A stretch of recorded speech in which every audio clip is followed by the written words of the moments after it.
So I want everyone to close their eyes. Close your eyes. And I'm going to put you in the situation that I was in when I was 16 years old. You're going to walk into Chandler Hall Hospital, and you're going to look at a bed and see a dead grandmother sitting in a bed. And you think to yourself, why me? Why did that have to happen to me at such a young age? And you hear the machines going off and the heart monitor going out, and you think to yourself, why me? Why did that have to happen to me at 16 years old? Losing two grandparents is not what I had to go through, and it's such a hard thing to deal with. And I'm going to tell you how my grandparents showed me how to love, fight, and show compassion.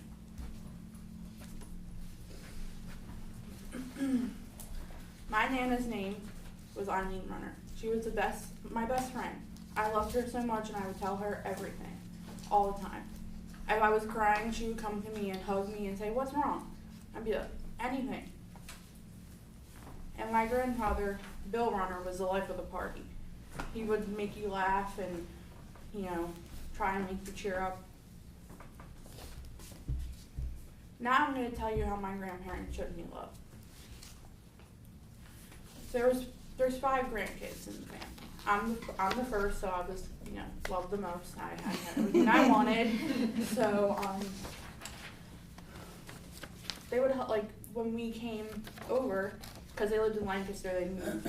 So when we came over, they would hug us. And, it wasn't like a regular hug. It was like the long, I want to hug you forever type of hug.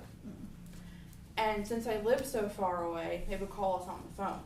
And I was so excited when they called us on the phone because I had to go through all 4 of us kids. I was like, oh no, it's going to take forever to get to me. I'm going to have 5 seconds on the phone with them. I never get to see them anymore. And when they got to me, they talked to me for an hour and a half because I was their favorite. Because I was the first grandkid. And when it was your birthday, they would call you on the phone and sing happy birthday to you. And it made me cry all the time because my parents don't sing happy birthday to me, but my grandparents do. And it made me feel so important and so loved because they know that they cared about me and they were just my everything. And I had so much love for them, and it just made me feel so important. Now I'm going to tell you how my grandparents showed me how to fight. My grandparents both had cancer, and they were diagnosed at a very young age. My Nana had ovarian cancer, and it was probably the worst kind of cancer you can have. But that didn't stop her. It didn't stop her from fighting or going through the motions of the chemotherapy or the radiation. She just kept smiling through it all. She never stopped smiling, and it made me feel so proud of her that she never stopped smiling and she never gave up one time. And then she went to hospice, and we all gathered in a room, in a little living room in there, and it was me and my brother on the opposite side and the rest of the family over here they are. And my mom starts crying, and I'm like, okay, she cries all the time at everything, so it shouldn't be that big of a deal. Then my aunt starts crying, and I'm like, okay, something must be going on, but it's probably nothing. And her best friend starts crying, and I'm like, okay, this is weird. And then the last person that never cries was my poppy, and I knew something was wrong. And she said, they can't do anything else, I have 6 months to live. But she never stopped smiling through it all, even that day. Now my poppy, who was the life of the party, got throat cancer, which means he had to get his voice box removed, and he had to have a microphone for the rest of his life. So when he came home with the microphone, he had, we were all like, what are you saying? We don't know what you're saying. And he got aggravated and threw the microphone on the ground and just walked off. He was so upset. But he worked through it even though he got thrown a curveball in his way.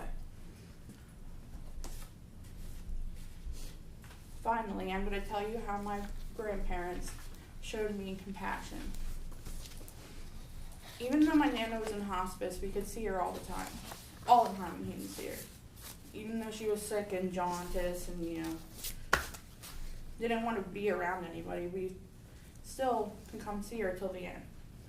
And when we couldn't come see her at the end, she always asked my mom, oh, how are the grandkids doing? Do they have everything? And my poppy at the end, he made sure that we had everything.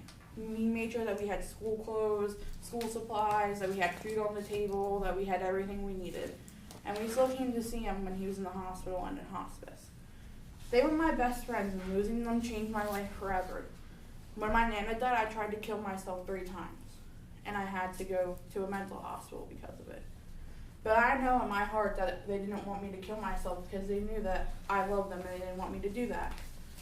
And I know to this day that my grandparents are beyond proud of me for the woman that I have become.